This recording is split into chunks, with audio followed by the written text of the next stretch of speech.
કે આ જીવ શું જાણવાનો, જીવ શું અનુભવવાનો. આપણને તો અનુભવતાય નથી આવડતું, આપણને તો મળેલું પાન કરતાય નથી આવડતું, આપણે કાંઈ જાણતા નથી. છીન છીન મેં અપરાધ પરત. આપણને એક જ વસ્તુ આવડે છે, દોષ કરતા ને અપરાધ કરતા. જ્યાં સુધી વ્યક્તિત્વ બનીને રહીએ છીએ, જ્યારે વૈષ્ણવત્વ અને વલ્લભીયત્વ ધારણ કરીએ છીએ ત્યારે એ કણ કણમાં પ્રભુના રોમ રોમમાં જે આનંદ છે એની અનુભૂતિ જીવ કરી શકે છે. તો એ શ્રી મહાપ્રભુજીની કૃપા થકી જાણ્યું છે કે ગિરિરાજજી કોણ છે, યમુનાજી કોણ છે, બ્રજમંડલ શું છે, બ્રજભક્તો શું છે, સેવા પ્રકાર શું છે, નિત્ય લીલાધામ શું છે. એટલે જ આપણી સેવા 3 લેયરમાં ચાલે. સૌથી પહેલા ક્રિયાત્મક હોય, પછી ભાવાત્મક થાય અને પછી રસાત્મક થઈ જાય. ક્રિયાત્મક તો જે પુસ્તકમાં લખ્યું હોય રોજ ક્રમ લઈને વાંચીએ અને શોધી આ શૃંગાર આ વસ્ત્રને ધરાવીએ, એ પણ એટલું જ મહત્વનું છે. જેણે ક્રિયા ઉત્તમ રીતે કરી નથી એની ભીતર ભાવના પણ ઉત્તમ જાગવાની નથી. એટલા માટે, કારણ કે આ ક્રિયા પણ સાધારણ નથી, વ્રજભક્તોની ક્રિયા છે, આ કોઈ સાધારણ ક્રિયા નથી. પૂતના વિષ લગાવીને પયપાન કરાવવા ભગવાનને આવી. હવે વિષ લગાવીને મારવા આવેલી, છતાંય માની ગતિ કેમ મળી? કારણ કે ક્રિયા માની હતી. પયપાન કરાવવું તો માની પ્રક્રિયા છે. હતી વિષપાન કરાવવા, ભાવના ઉત્તમ નહોતી, મારવા જ આવેલી, ઉત્તમ ભાવના નહોતી. તમે કોઈ ભાવના ભૂખ્યા, જે ભાવ એવું કઈ નથી, ક્રિયાના ભૂખ્યા જટા કરો. કદાચ ભાવ ઉત્તમ નથી, પણ જો ક્રિયા ઉત્તમ છે તોય શ્રેષ્ઠ ફળ મળી શકે છે. અને એનું ઉત્તમ શ્રેષ્ઠ પ્રમાણ પૂતના છે. જરાય એની ભાવના ઉત્તમ નહોતી, મારવાની જ ભાવના હતી. હવે આવી ભાવનાથી તો ક્યારે જતા નથી ઠાકોરજી આગળ, મારવાની જ ભાવના હતી. છતાંય ઠાકોરજીએ ભાવ ન જોયો, ક્રિયા જોઈ. વિચાર કરવા લાગ્યા, પ્રભુ આ તો માં જેવી ક્રિયા કરે છે, તો આને ગતિ કઈ આપવી? તો કે માની ગતિ આપવી. તો તમે રોજ ઠાકોરજી સન્મુખ બેસી જે ક્રિયા કરો છો એ ગોપીઓની ક્રિયા છે, એ વ્રજભક્તોની ક્રિયા છે. ભાવ નથી લાગતો, આજે ઉત્સાહ નતો ને મૂડ નતો, બધું મૂકી દો. એ તમારો તમને આનંદ આવે જુદી વાત, ઠાકોરજીને તો આનંદ આવે જ છે, કારણ કે ગોપીઓની ક્રિયા તમે કરી. સેવા રીત પ્રીત વ્રજ જન કી, જનહિત જગ પ્રગટાઈ, પ્રગટ ભય માર્ગ રીત દિખાઈ. રીત સૌથી પહેલા એટલે તો રીત કહ્યું, પછી પ્રીત કહ્યું. જો પ્રેમ આપણા હાથમાં નથી, રીત આપણા હાથમાં છે, સેવાની પુસ્તક આપણા હાથમાં છે, લખેલું વાંચી શકીએ, કરી શકીએ, આટલું તો આપણે કરી શકીએ. તો ભાવથી કરો, ભાવથી બોલો, ભાવથી. ભાવ લગાવવો કઈ રીતે? કોઈ વસ્તુ જે પકડીને લગાવી દી, બાયપાસ થતું હોય ડોક્ટરને કે કિલો ભાવે નાખી દો છો ને ખોલો છો, તો એવું તો થતું નથી. એવો ખોલો જ છો તો પછી કરી તો થોડું, એવું તો થતું નથી. એટલે જે હાથમાં છે એ તો કરી, અને ઠાકોરજી એનું ફળ આપે છે. એટલે હાથ પછી કોઈ એમ કે ભાવના ભૂખ્યા ભગવાન, ભાવ જ જુએ ને ભાવ ઉત્તમ, એવું કાંઈ નથી. ક્રિયા પણ, અને કર્મનો સિદ્ધાંત જોવા જાવ તો એમાં તો ભાવ આવે જ નહીં. એમાં તો જે થયું એનું ફળ, જે કર્મના સિદ્ધાંત પ્રમાણે શરીરે જે કર્યું એનું ફળ છે. તો મન તો ઘણું વિચારે છે, પાપ પુણ્ય બંને વિચારે છે, પણ શરીર દ્વારા જે થાય એનું ફળ મળે છે. એટલે કદાચ અભાવે પણ સેવા થતી હોય ને તો એને નાની ન ગણતા, કારણ કે તમારી ક્રિયા, તમે બેઠા કોની સામે છો એ તો જુઓ. પહેલા ઠાકોરજીની સામે બેઠા છો, એની આગળ કોઈ નકામું જાય? પ્રભુની આગળ કરેલું ક્યાં કઈ નકામું જવાનું છે?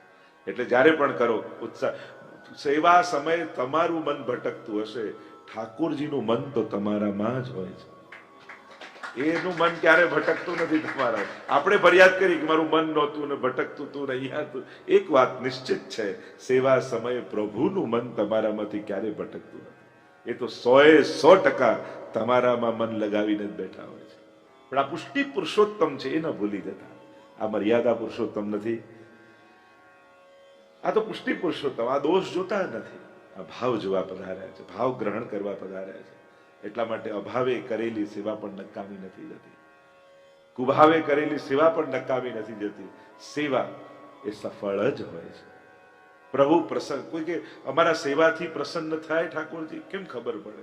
એટલે પ્રસન્ન છે ને એટલે જ સેવા કરી શકો છો, નહીં તો તમારા હાથનું કઈ લે જ નહીં. ઠાકોરજી થાય છે એ જ પ્રમાણ છે કે પ્રસન્ન છે.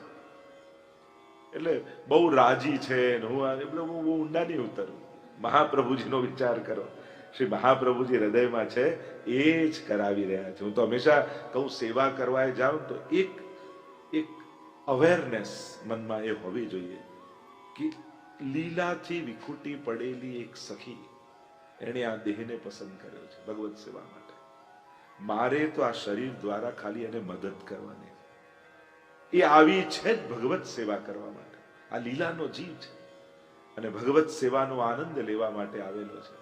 બધા જ કઈ શ્રાપિત થયા હોય વિખૂટા પડે એવું નથી. બધી સેવા લીલામાં ન મળે ને એટલે લીલાના જીવને એમ થાય કે ભૂતલ પર જાઉં ને તો સવારે જગાવાથી લઈને પહોળાવા સુધીની બધી જ સેવા મળી જાય. અને એટલા માટે જે સેવા ભૂતલ પર મળે છે ને એ તો નિત્ય લીલામાં નથી મળતી. એટલે જ કહું, ભાગ્ય ને વલ્લભ ભૂતલાય. આ ભૂતલ પર જન્મ લેવો મહદ ભાગ્ય છે, કારણ કે અહીંયા જે સુખ છે એ તો ત્યાંય નથી. એટલે આપણે તો ખાલી એને સહાયતા કરવાની છે, મદદરૂપ થવાનું છે. પછી જો સેવામાં કેવો આનંદ આવે છે, કે વ્રજભક્ત કેવો આનંદ લે છે, અને એનો આનંદ તમારી પ્રસન્નતાનું કારણ બની જશે. તો આજે તો ગિરિરાજ ધાર્યાશ્રકમની ચર્ચા કરવાની છે. આપણે ત્યાં પ્રત્યેકના ત્રણ સ્વરૂપની ચર્ચા છે, આદિ ભૌતિક, આધ્યાત્મિક અને આદિ દૈવિક. આ પણ એક સ્તર છે ભાવનાના, માનસના. ભૌતિકતા જે દેખાય, આધ્યાત્મિકતા જે બુદ્ધિ સમજે, અને આદિ દૈવિકતા જે રસનો અનુભવ હૃદય કરે. આ સીધા સાદા શબ્દો. તો ગિરિરાજ બાબા હોય, યમુનાજી હોય, મહાપ્રભુજી હોય, બ્રજમંડળ હોય, વૈષ્ણવ હોય, વલ્લભ હોય, બધાના આપણે ત્યાં ત્રણ સ્વરૂપોની ભાવના કરવામાં આવી છે. શ્રી ગિરિરાજ બાબા, એની ગાથા તો ઘણી બધી ચર્ચાઓ ગર્ગ સંહિતા આદિમાં થઈ છે, પણ બધી ચર્ચાઓનો તો સમય એટલો નહીં રહે. આપણે તો ગિરિરાજ ધાર્યાષ્ટકમનું દર્શન કરવું છે. શ્રી મહાપ્રભુજીનું આ અષ્ટક એટલું દિવ્ય અને અલૌકિક છે. મમ પ્રભુ શ્રી ગિરિરાજ ધારી. એમાં મમ શબ્દ છે ને એ આપણા બધાને સ્પર્શી જાય. મારા, મારું. અમુક શબ્દો અમુક પાઠમાં અને અમુક એવા સ્પર્શી જનારા હોય કે એનું હાર્દ એમાં હોય, એની ચોટ એમાં હોય. બહુ અસર તો બધા જ કરે. તમે કોઈ તાળું તોડવા માટે 10 વાર એને માથે મારો અને 10મી વાર જઈને ખુલે તો તમે એમ કહો કે 10મી વારે ખોલ્યું? ના, 9 વારની કંઈક અસર હતી ત્યારે 10મી વાર ખુલ્યું. અમુક સ્થાનમાં જઈને સાધનાથી નથી કરાતું, એનો પ્રભાવ તારી દેતો હોય છે. અમુક સ્થાનો જેવા ત્યાં જાઓ ને એનો પ્રભાવ એવા હોય કે તમારા પાપ બળી જાય. અમુક જગ્યાએ બેસીને અનેક પાઠો કરવા પડે, માળાઓ કરવી પડે, જપ કરવા પડે, અનેક સાધનાઓ કરો ત્યારે સાધના તારે. પણ અમુક સ્વરૂપ, અમુક વ્યક્તિત્વ, અમુક સ્તોત્રો અને અમુક સ્થાન એવા છે કે એના પ્રભાવ એવા હોય કે ત્યાં બેસતાની સાથે તમારો ભગવત ભાવ જાગૃત થઈ જાય. તમારા સર્વ અપરાધો ધોવાઈ જતા હોય એવો અનુભવ થાય. એ પ્રભાવ એનો કહેવાય. આપણે ત્યાં અમુક નિધિ સ્વરૂપો શ્રીનાથ અમુક સન્મુખ જતા એની સન્મુખ જતા એમ થાય કે કંઈક છે, કંઈક પ્રભાવ છે. તો સાધના ન તારે તો પ્રભાવથી તારી. જેમ સૂરજ ઉગે ને કમળ ખીલી જાય, તો કે સૂરજે હાથ લાંબો કરીને એક એક કળી ખીલવવી પડે કે લાવો એક એક પત્તું ખીલવું? ના, સૂર્યનો પ્રભાવ જ કમળને ખીલવી દે છે. ગિરિરાજજી અને ગિરિરાજધારી આ બંનેમાં ફરક છે. ગિરિરાજને જેણે ધર્યા એ ગોવર્ધનનાથજી, શ્રીનાથજી. ગિરિરાજ એ હરિદાસવર. ગર્ગ સંહિતામાં ગિરિરાજજી એક ગિરિરાજ ખંડ છે. જેને કૃષ્ણ ભક્તિ કરવી છે અને કૃષ્ણ તત્વને જાણવા છે, એને ભાગવતજીનું તો અધ્યયન કરવું, પણ ભાગવતજીની સાથે સાથે ગર્ગ સંહિતા, હરિવંશ પુરાણ, બ્રહ્મવૈવર્ત પુરાણ, આ અમુક ગ્રંથો જે સહાયક છે એમાં પણ ભગવત લીલાના બહુ સુંદર વર્ણનો, પદ્મ પુરાણ, આ બધા સહાયક ગ્રંથો છે. અને જ્યારે એનું આપણે અધ્યયન કરીએ છીએ ત્યારે અનેકવિધ લીલાઓ ખુલે છે આપણા આગળ. ગિરિરાજ બાબાની જો ચર્ચા કરું તો ગિરિરાજજી, એમનું પ્રાગટ્ય તો ગોલોકધામમાં પ્રભુના હૃદયમાં તેજ પુંજ રૂપે થયું. ભૂતલ પર પધાર્યા, બ્રજમાં પધાર્યા કુલત્સ મુનિ સાથે. દ્રોણના પુત્ર રૂપે જન્મ લીધો હતો અને પધાર્યા. શ્રાપ મળ્યું, તલભર ઘટશો અને અનેકવિધ ઘટનાઓ છે. પણ કૃષ્ણ ભક્ત માટે ગિરિરાજજી કંઈક અલૌકિક મહત્વ રાખે છે. કૃષ્ણ ભક્તિની એક વિવેક એ છે કે અહીંયા પ્રભુની કૃપા મેળવતા પહેલા પ્રભુના લીલા પરિકરની કૃપા મેળવવાનો પ્રકાર છે કે ભગવદ લીલા પરિકરની કૃપા થાય તો પ્રભુની કૃપા સહજમાં થાય. અને ભગવદ લીલા પરિકર એટલે સ્વામીજીથી લઈ યમુનાજીથી લઈ ગિરિરાજજી બ્રજમંડલ આ બધા જ જે લીલાના પરિકર રૂપ છે, લીલામાં સહાયક છે, એ બધાની કૃપા મેળવવાનો પ્રકાર છે. એટલે જ આપણે ત્યાં જગાવતા પેલા યમુનાજીના પદ ગાઈએ છીએ, મહાપ્રભુજીના પદ ગાઈએ છીએ. પ્રભુ લીલા પરિકરની કૃપા મેળવવાનો પ્રયાસ કરીએ છીએ કે વ્રજભક્તોની કૃપા થાય. ભવિતાસ્મી એટલે કહ્યું દાસાનો દાસો ભવિતાસ્મી ભૂય, દાસના દાસ થવાની કૃપા. એટલે હું તો ઘણી વાર કહું કે મનોરથના દર્શન કરો તો પેલા સજાવટમાં રહેલા ગોપીજનો ના કરો, ગાયો ના કરો, ગ્વાલ ના કરો. એમના દર્શન કરશો તો એમની કૃપાથી દર્શન કરવાનો અધિકાર મળશે, દર્શન કરવાનો પ્રકાર મળશે, દર્શન કરવાની યોગ્યતા મળશે. અને યોગ્યતા ભાવ જ છે. વ્રજભક્ત બન્યા વગર કૃષ્ણનો અનુભવ ક્યાંથી થાય? લૌકિક લોકોને તો લૌકિક મળે, અને ઠાકોરજી પણ એવા પ્રગટ થઈને લૌકિક આપીને જાય પાછા. અને આપણે ક્યાં ક્યાં કથાઓમાં તમે જુઓ તો ભગવાન પ્રગટ થઈને શું આપે? તો રાજા થઈ જઈશ, આ થઈ જઈશ, કઈ ને કઈ લૌકિક આપી જાય. માના ખોળામાં બેસવા માટે બાળક રડતું હોય અને માં વ્યસ્ત હોય એટલે રમકડું આપી દે, ડીંગલી આપી દે, ગાડી આપી દે, ઘર આપી દે, અને રમવામાં એટલું મશગુલ થઈ જાય બાળક કે ભૂલી જાય કે માની ગોદમાં બેસવું. તો આ માની કૃપા કહેવાય કે અકૃપા? જેના થકી ભગવાન ભૂલાઈ જાય એ તો પ્રભુની અકૃપા જ છે. ઉલટાના રમકડા લઈને માં ખોળે લઈ લે એની કૃપા કહેવાય. એમ પ્રભુ કદાચ આ બધા રમકડા લઈને ગોદમાં ઉપાડી લે તે કૃપા કહેવાય. એટલા માટે પ્રભુના વ્રજભક્તોની કૃપા. અને વ્રજભક્તોમાં બે તત્વ બહુ જ મહત્વના છે. સ્વામીજી સુધી તો આપણી પહોંચ નથી, પણ શ્રી યમુનાજી અને શ્રી ગિરિરાજજી આ બે તત્વો એવા છે કે જેને એક હાથથી જીવનો હાથ પકડ્યો છે અને બીજા હાથથી પ્રભુનો હાથ પકડ્યો છે. આ બંને તત્વો એવા છે. એક સખા રૂપે છે અને એક સખી રૂપે છે. આ જો આ બંને તત્વો એમ તો સમાનતા કરવા જઈએ શ્રી યમુનાજી અને ગિરિરાજજીની તો ઘણી બધી સમાનતા રૂપે પણ આપણે ચર્ચા કરી શકીએ. એકના તટની મહત્તા છે, એકની તરેટીની મહત્તા છે. એકની તટમાં બાલ લીલા થાય છે, એકની તરેટીમાં બાલ લીલા થાય, એકના પુલીનમાં કિશોર લીલા થાય, એકની કંદરાઓમાં કિશોર લીલા થાય. જ્ઞાન માર્ગમાં શિખરનું મહત્વ એટલે કૈલાસના શિખરની મહત્તા, ભક્તિ માર્ગમાં તરેટીની મહત્તા. અહીંયા તો દીનતાનો ભાવ છે એટલે ગિરિરાજજીની શિખરની મહત્તા નથી, તરેટીની મહત્તા. ગોવર્ધન કી રહીએ તરેટી, શિખર રહીએ એવું તો કોઈએ કહ્યું નથી. અને કંદરાઓમાં જીવનો પ્રવેશ નથી થતો. ગોવર્ધન ગિરી સઘન કંદરા રૈન નિવાસ કિયો પિય પ્યારી. એ તો પ્રભુનું લીલા સ્થળ છે. જીવ માટેનું સ્થળ તો તરેટી છે. આપણું પ્રગટ ગોલોક ધામ એ કોઈ આકાશમાં નથી, ગિરિરાજજીની ભીતર છે. એટલે જ મંગલાચરણમાં તમે બોલો નમામિ હૃદયે શેષે લીલા ક્ષીરાબ્ધિશાયિનમ લક્ષ્મી સહસ્ર લીલાભિ સેવ્યમાનમ કલાનિધિ. લીલા સાગર કેવો છે? ક્ષીર સાગર. નમામિ હૃદયે શેષે લીલા ક્ષીરાબ્ધિ. ક્ષીરનો અર્થ સંસ્કૃતમાં થાય દૂધ. દૂધનો સાગર, લીલાનો સાગર. તો વ્રજમાં જાઓ તો દૂધનો સમુદ્ર ક્યાં જોવા મળે? ગિરિરાજજીની ઉપર.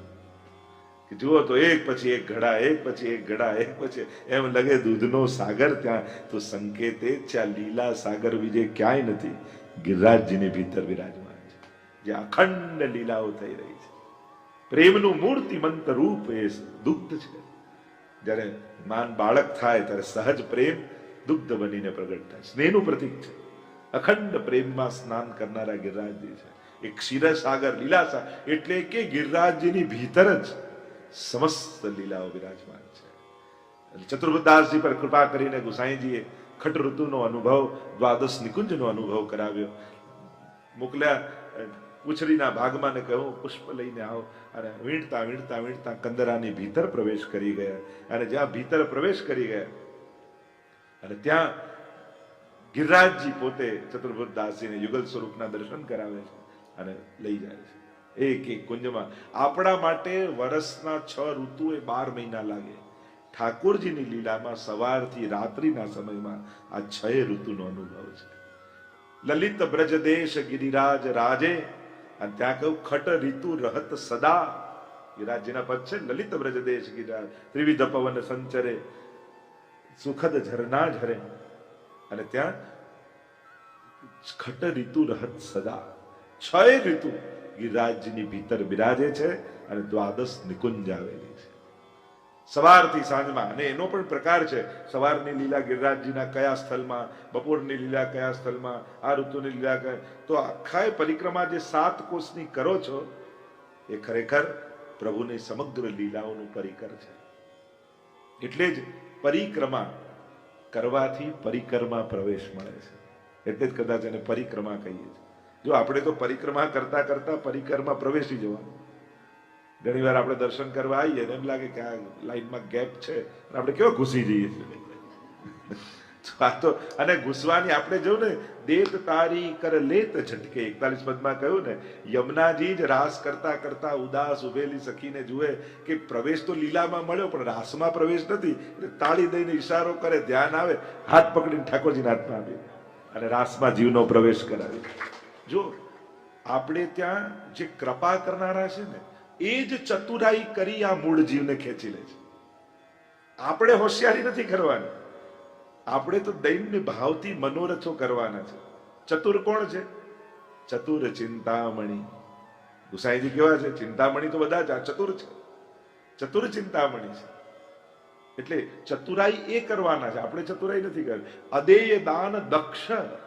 દક્ષ તો મહાપ્રભુજી છે, આપણે તો અબૂત છીએ, આપણે તો અભણ છીએ, પણ કોઈ ન આપી શકે એવું દાન આપવામાં દક્ષ. ખાલી આપનારા ઉદાર જ નહીં, દક્ષ ચતુર છે. કેમ કરી આના ઘરે ઠાકોરજી પધરાવી દઉં, એ ચતુરાઈ તો મહાપ્રભુજીની છે. બાકી આપણને તો મારે ત્યાં ક્યાંથી સેવા, હું ક્યાંથી સાચવીશ, હું ક્યાંથી ભોગ કરીશ, હું ક્યાંથી, આપણે તો ના ના ના ના. પણ એ નાની વચ્ચે પણ હા ગોતી લે, એ શ્રી વલ્લભ છે. તો ઉદાર તો છે પણ પાછા દક્ષે છે. બોલો, કોઈ ઘણા ઉદાર તો ઘણા જોયા, પણ જેને ના જોઈતું હોય એને આપી દે, હોશિયાર દાતા કહેવાય. એક તો અદે કોઈ ના આપી શકે, પાછા દક્ષે ખરા, ચતુરે ખરા. આપણને તો હું તો કરી જ ના શકું, પણ એમાંય રસ્તો ગોતી લે મહાપ્રભુ. ના ના, તારાથી થઈ શકે, કેમ ન થઈ શકે? સહજમાં આ કૃપા માંગ કે. એટલે જ પરમ કૃપા ચતુર ચિંતામણી લેત ભવધારા વયો જાત. ચતુર ચિંતા, ચિંતામણી કોને કહેવાય? જે માંગો એ મળી જાય. પણ ચતુર કોને કહેવાય? જેમાં તમારું કલ્યાણ હોય એ જ આપે, અને અકલ્યાણ હોય પહોંચવા ના દે તમારા સુધી. એ ચતુર ચિંતામણી છે. તો ગુસાઈજી પણ ચતુર છે, ચતુર વર્ગ વિશાળ. અને મહાપ્રભુજી પણ ચતુર છે, દક્ષ છે. અને જીવ ચતુરાઈ નથી કરતો, જીવ ભોળો છે, દોષોથી ભરેલો છે, એને તો સમજણે નથી. કારણ એ તાપ ક્લેશની તો વિસ્મૃતિ થઈ ગઈ છે. હું પ્રભુનો છું એ જ ભૂલાઈ ગયું છે. અને એટલે જ બધાના થવાની મહેનત કરીએ છીએ, પણ જીવનભર કોઈના થઈ શકતા નથી. કારણ પ્રભુનો છું. પ્રભુનો જીવ પ્રભુનો હોય એ કોઈને, જો આ બાલ ભાવની સેવા છે ને, બાળકમાં બધા લક્ષણ સારા હોય, એક આદત ખરાબ હોય, એને શેરિંગ ના ફાવે. તમે એકવાર એને કહી દો કે આ તારું, પછી તો કોઈને ના આપે, ના મોટા ભાઈને, ના નાના ભાઈને, કોઈને. મમ્મીએ મને આપ્યું છે એમ ઠાકોરજીને કહો કે હે કૃષ્ણ તારો.